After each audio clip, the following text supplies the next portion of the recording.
कौन सा आसन करने से ब्रह्मचर्य ऊर्ध्वगामी हो? कि नए साधक अब जिससे ऊर्ध्वगामी के लिए सिद्धासन अत्यंत आवश्यक है। जो बाई एड़ी है वो गुदा और मोत्येंद्री दोनों के बीच के स्थान में ठीक एड़ी ऐसे लगी हुई, और जो दाहिनी पैर की एड़ी है वो ठीक मोत्रेंद्री के ऊपर लगी होती है, ऐसे लगी होती है, और ठीक ऐसे बैठा जाता है। मेरुदंड बिल्कुल यही स्थिति होती है। 2.5 घंटे 3 घंटे बिना हिले फट जाएगी जंगा। मस्त जीवन एकदम। तुम अविनाशी के बच्चे हो। शेर का बच्चा भेड़ों के बीच में फंसकर मेव मेव बोल रहा है, बस अगर दहाड़ना सीख जाए तो कोई भी उसे परास्त नहीं कर सकता। ऐसे भगवद अंश तू प्रपंच में फंसकर अपने को इतना दीन क्यों देख रहा है? तू ऐसा है कि भगवान के दिव्यास्त्र में भी ताकत नहीं तेरे को मार सके। तू अविनाशी का अविनाशी बच्चा है। विनाशी भोगों को, विनाशी शरीर को मैं मान के इतना भयभीत, इतना दुख। थोड़ा सत्संग सुनने का समय रखो। 20 मिनट 30 मिनट सत्संग सुनो, और उठते बैठते चलते फिरते राधा राधा राधा राधा। केवल व्यायाम बुद्धि को शुद्ध नहीं करेगा, वो तो शरीर को पुष्ट करता है, लेकिन जो आपकी स्मृति में बैठ गया है कि जनेंद्रिय जनित सुख, उसको हटाने के लिए तो नाम ही दूसरा कोई बल नहीं है। यदि निश्चय कर ले कि इसी जन्म में मुझे भगवत प्राप्ति करनी है, अब कोई मिनट अब राधा नाम के बिना नहीं जाएगा। राधा राधा राधा, किसी को दुख नहीं दूंगा, कभी कोई नशा नहीं करूंगा, विचार का संयोग होने पर भी गंदी बात नहीं करूंगा, धर्म से चलूंगा, अभी पार हो गए। इतना सौभाग्य मिला इसे, फिर भी नाली का कीड़ा नाली में ही खेलना चाहता है। हृदय जलता है। नाम मिला, रूप मिला, लीला मिली, धाम मिली, इसका कोई महत्व नहीं। घृणित नाली जैसे भोगों के लिए ललचा कर फिर उन्हीं में घसीटना, उधर जाना, धिक्कार है ऐसे जीवन में। ये जो आप काम क्रोध से जल रहे हो ना, ये तपस्या है, इसका बहुत बड़ा लाभ मिलेगा। अगर भोग रहे हो ना, गिर रहे हो, पतित हो रहे हो, तो वो सुख नहीं, वो शांति नहीं, विश्राम नहीं। ध्यान रखना, इस शब्द को याद रखना। ऐसे रहने पर भी हमारे द्वारा जो भी, वो हमारे स्वामी ऐसे लेते हैं। धैर्य पूर्वक सावधान होकर श्रवण करें। जो हम प्रयासरत हैं पर हम साधना की ऊंचाई पर नहीं पहुंच पा रहे, इसमें सीधे अनुभवरा इंद्रियों की गुलामी। आप अपने को ज्ञानी माने, विद्वान माने, भगत माने, महात्मा माने, वीर माने, कुछ भी, ये गुलामी छूट जाए तो अभी तुम स्वरूप में स्थित हो जाओ। बलवान कौन है? दूसरा गाली दे रहा, आप सह गए उसे बलवान कहते, उसके थप्पड़ मार दिया उसे बलवान नहीं कहते। बल आप में क्षमा है तो आप बलवान हैं। काम को आप जीत रहे हैं, आप बलवान हैं। लोभ को आप जीत रहे हैं, आप बलवान हैं। दूसरा कोई बीमार पड़ा है, आप उसको सेवा कर रहे हैं, कोई चाह नहीं, ये आप बलवान हैं। हमारा शरीर सुखी है, दूसरे को छुरी से काट दो, कोई मतलब की बात नहीं। ये सब निर्बल लोग हैं। कुछ लोग थोड़ा सा काम करते ही थक जाते हैं, कमजोरी आ जाती है, तो ऐसे में ताकत को कैसे रिकवर करें? पंचकर्म का पालन करें, वो पत्थर बना दे। गौ माता की सेवा करें, थोड़ा सा हल्का सेवन करें, शुद्ध भोजन खाएं, शीश आसन करें। आपके चेहरे से, आपके शरीर से दुर्गंध नहीं मारेगी, चमक मारेगी नेचुरल। कृष्ण भगवान जी भी गौ माता के दूध से जो उत्पाद बनते उनका सेवन करते थे, मैं भी करता हूँ। दूध पीकर उन्होंने पूतना जैसी राक्षसनी को मारा। मैंने भी बहुतों का अहंकार निकाला है अपने जीवन में, और निकालता रहूंगा आगे। मूर्ख लोग ये नहीं समझते कि तुम इंद्रियों की गुलामी स्वीकार करते हो या स्वतंत्रता, मन की गुलामी स्वीकार करते हो या स्वतंत्रता।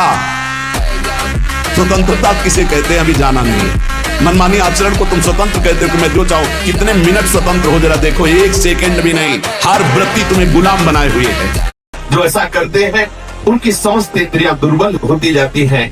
एक एक नस से उनकी शक्ति का ह्रास होता जाता है, और उनके मुंह में पीलापन, सिकुड़न बिना वृद्धावस्था के से दिखाई देने लगती है।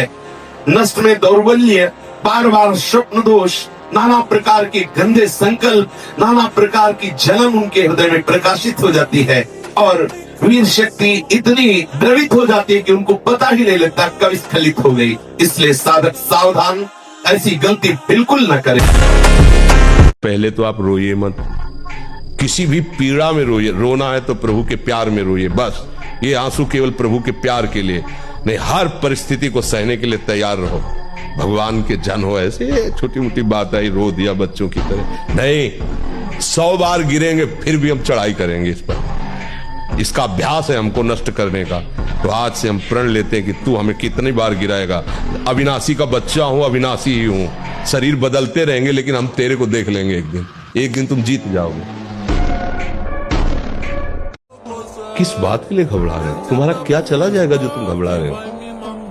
क्या चला जाएगा? ये तुम्हारा था नहीं जिसे तुम अपना माने हो। माया का था, माया में है, वो वैसे बदलता रहता है। तो इस खेल को खेल की तरह देखो, सत्य मत मानो। अब इस जन्म में हम पशु थोड़ी कि पूर्व के कर्मों को भोगते रह जाएं।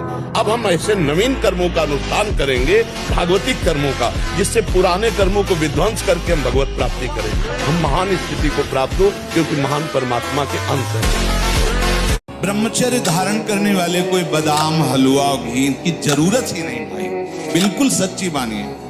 जिन लोगों को ऐसा लगता है कि ब्रह्मचर्य छीण करके हम घी दूध पी करके या मकर और कौन सी भस्म और स्वर्ण भस्म, मकर ध्वज और क्या क्या, भाई ये सब उसकी पूर्ति नहीं कर सकते।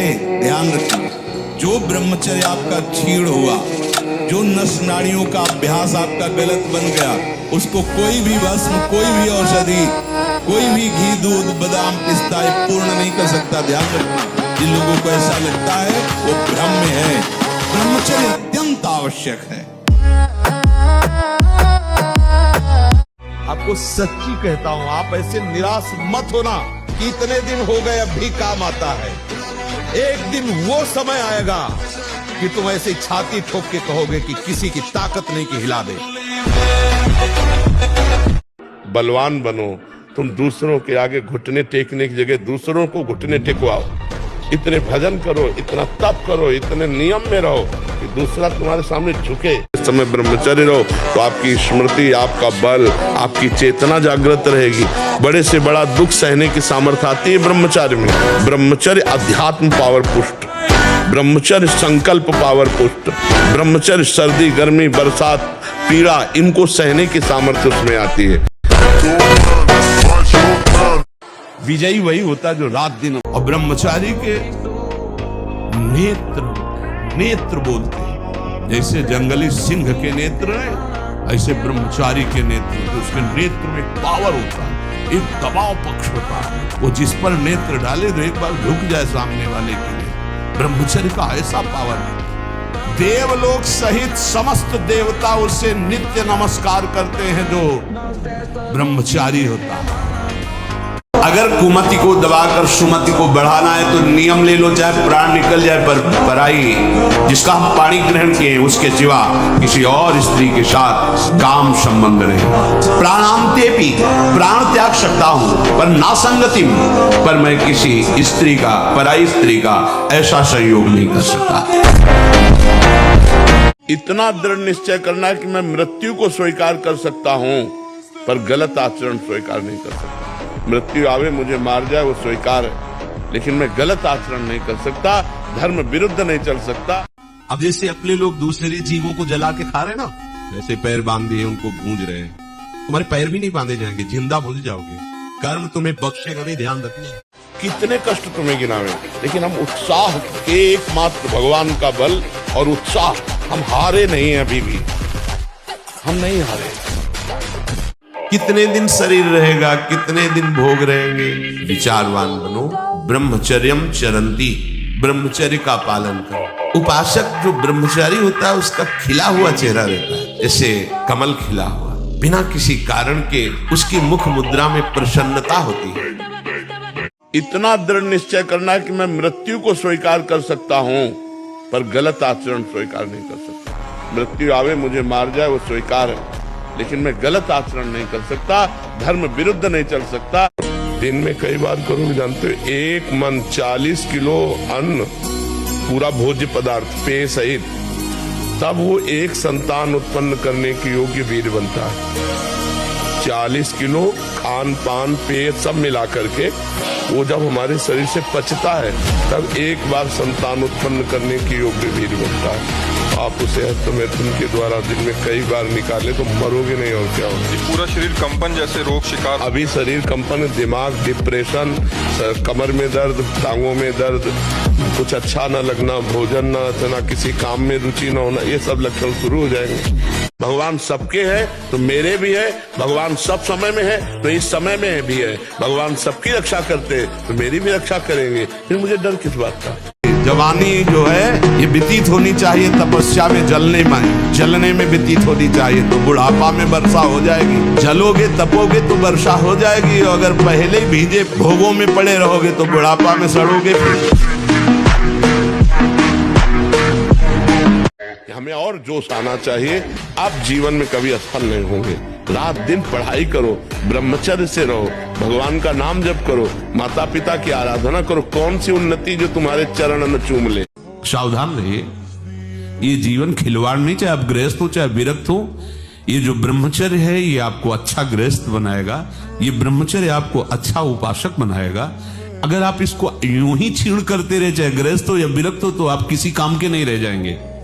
ध्यान रखना, किसी काम के नहीं रहे। कुछ दिनों के बाद आपके शरीर में जगह जगह पीड़ाएं होने लगेंगी, चिंतन आपका सामर्थ्यशाली नहीं रह जाएगा, स्मृति शक्ति आपकी लोप होने लगेगी, और जिसे आज की भाषा में डिप्रेशन कहते हैं उसके शिकार हो जाओगे। और कभी कभी जो व्यायाम करते हो बीमारियों का निमंत्रण देते हैं। आज आप लगाओ 20 दंड और 50 बैठक, और 5 दिन छोड़ दो, पूरा शरीर दर्द करेगा। फिर लगाओ, फिर वह दर्द करेगा। रोज अगर नियमित करोगे तो वही पच करके आपके शरीर को पुष्ट करेगा। ये शरीर दुर्लभ बात है, दुर्लभो मानुषो देहो, लेकिन एक क्षण में नष्ट हो जाने वाला है। इसकी दुर्लभता है संयम नियम से चलकर स्वरूप बोध कर लो, या भगवत भजन करके भगवत प्राप्ति कर लो। अगर ये नहीं तो फिर क्लेश ही क्लेश, अशांति ही अशांति है। क्या मुर्दे जैसा जीवन, जो इंद्री जैसा चाहे वैसा डाउन कर दे, जैसा चाहे वो हमें शोक दे दे, दुख दे। थोड़ा सा साहसी बनो, तुम भगवान के अंश हो, तुम कुछ भी कर सकते हो, कुछ भी। हमारा बाहर कोई दुश्मन नहीं है, बाहर कोई मित्र नहीं है, यही सबसे बड़ा दुश्मन और सबसे बड़ा मित्र। देखो, बहुत सही ढंग से हम चल रहे हैं समाज में, राधे राधे, और 1 मिनट इस बेईमान के कहे में लग गए और कोई गलत आचरण कर दिया, सब मिट्टी में मिला दी। है ना भारी दुश्मन, पूरे जीवन की कमाई 1 मिनट में कमाई। सच्ची बात कह रहे हैं। जिस समय दिव्य रूप हनुमान जी ने धारण किया तो हनुमान जी महाराज के ही भाई पवन पुत्र भीम कंपायमान थे, अभी पैदा ही हुए थे भीम, और गोद में लिए हुए माता कुंती चल रही थी। अचानक सिंह निकला, दहाड़ हुई तो गिर गए भीम। जिस चट्टान पे गिरे चकनाचूर हो गई चट्टान, और उस आवाज से भयभीत होकर भाग पड़ा सिंह। वो भीम कंपायमान होकर कह रहे थे, हे वायुपुत्र तुम अपने रूप का संवरण करो, मेरी सामर्थ्य है। क्यों परेशान है? क्योंकि आंतरिक जो शक्ति सपोर्ट करने वाली। अब मन जिस विचार में फंसा देता है, बिना मतलब फंसाए, कोई भय नहीं, वो भय दे रहा है, कोई शोक का कारण नहीं, वो शोक दे रहा है, चिंता दे रहा है। किसी भी कार्य को करो, इतना संशय पैदा कर रहा है, पता नहीं काम सफल होगा कि नहीं सफल होगा, कहीं ऐसा तो नहीं हो जाएगा, कहीं ऐसा तो, वो अशांत रखता है। और जब ब्रह्मचर्य, ऐसा कैसे हो सकता है? हम आपको बताएं, इसमें जिद्दी स्वभाव चाहिए, हारना नहीं सीखा, घुटने टेकना नहीं सीखा। बस ये आप जो समझ लो, साधुता में एक जिद्दी स्वभाव चाहिए। घुटने नहीं टेक सकता, हार नहीं सकता। मैं भगवान का दास हूं, अविनाशी का बच्चा हूं, तो गिरा नहीं सकते। कितनी बार गिराओगे, जितनी बार गिराओगे उतनी बार हम बलवान होंगे, उतनी बार हम वो सूत्र देखेंगे, अब मैं फेल कहां से हो रहा हूं, निकल जाएंगे। हमारा जब ब्रह्मचर्य निकल जाता है तो हमारी स्मृति शक्ति लो हो जाती है और निगेटिव चिंतन बढ़ने लगता है। ये हम आपको पक्की बात बता रहे हैं। जब हमारा ब्रह्मचर्यहीनता जितनी बढ़ती चली जाएगी तो ओवर थिंकिंग उतनी बढ़ती चली जाएगी और निगेटिव चिंतन बढ़ता चले जाएगा, तो उसको जहाँ विश्राम है उसका नाम डिप्रेशन है। और जब हम ब्रह्मचर्य से रहेंगे, पवित्र आचरण करेंगे, पवित्र भोजन, तो हमारा पॉजिटिव चिंतन होगा, तो हम विपत्ति में भी जहां हमें फंसना चाहिए वहां भी हम निकल जाएंगे पॉजिटिव चिंतन के प्रभाव से। लड़ना पड़ेगा, हम कायर नहीं हैं, परमात्मा के अंश हैं, हम शरीर नहीं हैं, हम अविनाशी हैं। अविनाशी का बच्चा अविनाशी। मौज से जियो, मस्ती से जियो, सिंह की तरह दहाड़ के जियो, गीदड़ों की तरह जीना छोड़ो। हे रोना धोना, ये दुख वो, ये तब तक बना रहेगा जब तक तुम भगवान से नहीं जुड़ते। और भगवान से जुड़े तो ताड़ ठोक कर माया को प्राप्त कर दोगे और निकल जाओगे इस माया से। इसलिए खूब नाम जब पाप कर्म करोगे तो फिर फंस जाओगे। अपने दिमाग में लाओ कि तुम्हें ब्रह्मचर्य नहीं खंडित करना, अभी अगर वो रहेगा तो दिमागी स्तर हम तुम्हारा सुधार पाएंगे। तुम आज से डिप्रेशन रहित मान लो, अब मत मानना कि तुम डिप्रेशन में हो, तुमसे जो गलती हो उसको होने दो, बस रोक लो, हस्त क्रिया मत करना। हस्त क्रिया मतलब समझ गए ना, हस्त मैथुन मत करना और नाम जप करो। और जो हो रहा है तुम बिल्कुल ऐसे समझो कि बाबा ने पूरा ठेका ले लिया, अब हमको कोई चिंता नहीं। ये घी, रबड़ी, रसगुल्ला, दूध और ये बादाम, पिस्ता गृहस्थों के लिए बने, भगवत मार्ग के पथिकों के लिए नहीं, उनके लिए नाम रूपी बल और ब्रह्मचर्य का महान ताकत, एक अद्भुत बल, एक अद्भुत उत्साह, एक अद्भुत तेज बना रहता। बादाम में थोड़ी है, हलवा में थोड़ी है। मस्त जीवन, एकदम तुम अविनाशी के बच्चे हो। शेर का बच्चा भेड़ों के बीच में फंसकर मेव मेव बोल रहा है, बस अगर दहाड़ना सीख जाए तो कोई भी उसे परास्त नहीं कर सकता। ऐसे भगवद अंश तू प्रपंच में फंसकर अपने को इतना दीन क्यों देख रहा है? तू ऐसा है कि भगवान के दिव्यास्त्र में भी ताकत नहीं तेरे को मार सके। तू अविनाशी का अविनाशी बच्चा है, विनाशी भोगों को, विनाशी शरीर को मैं मान के इतना भयभीत, इतना दुख ठीक नहीं। जितना अधिक पुष्ट ब्रह्मचर्य होगा, विष चला जाए तो वो भी उसको मार नहीं सकता, इतनी क्षमता ब्रह्मचर्य में। विष को पचा डालो, भोजन की क्या बात।